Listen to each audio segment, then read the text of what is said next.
A colony is a region exploited by the mother country.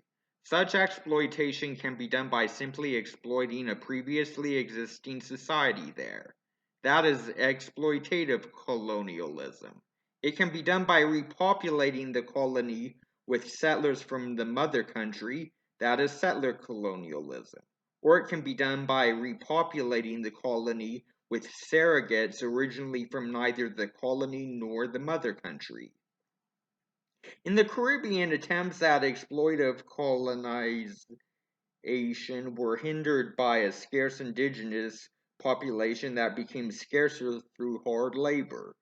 Through existing debt-based labor systems, the mother countries of the Caribbean colonies recruited the poor laborers of the mother countries as settlers in ventures of settler colonialism.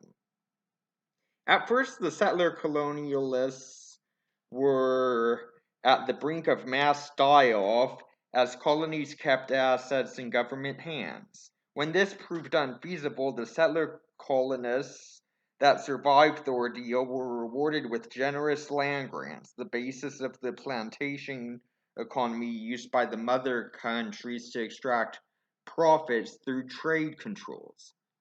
Still, profitability emerged gradually. Often enough, younger sons of the English gentry and minor continental nobility would buy out the land grants and or win some from colonial governments through administrative and military service.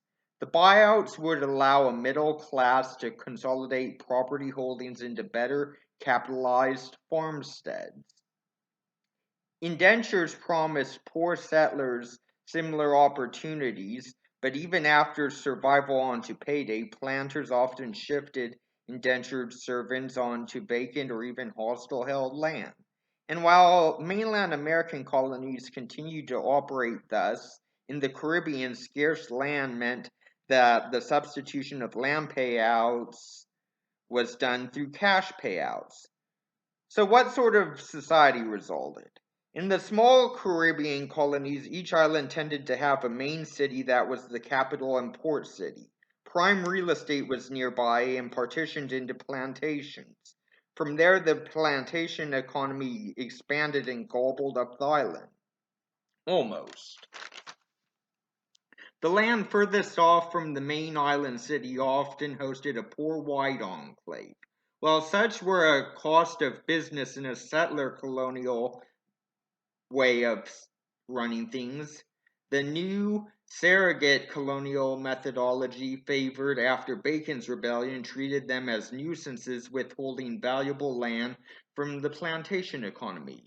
Through private land buyouts and public relocation subsidies, the settler colonialists of the English Caribbean were moved out mostly to what became the southern United States. The Caribbean would be repopulated by the enslaved surrogates of the planter elite.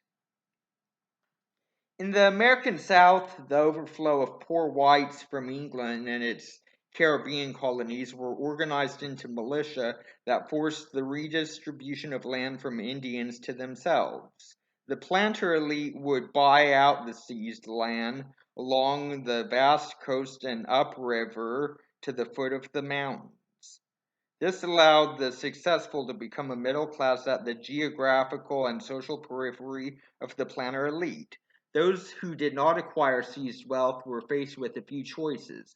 They could be itinerant laborers doing odd jobs in a plantation economy where most permanent work was assigned to slaves. They could join the forces expanding the colony of Georgia and seizing Florida from Spain in an attempt to have planter elites at last buy them out. Or they could join the Scots, Irish, and German colonists entering the Appalachians from Pennsylvania to achieve self-sufficiency in the hills.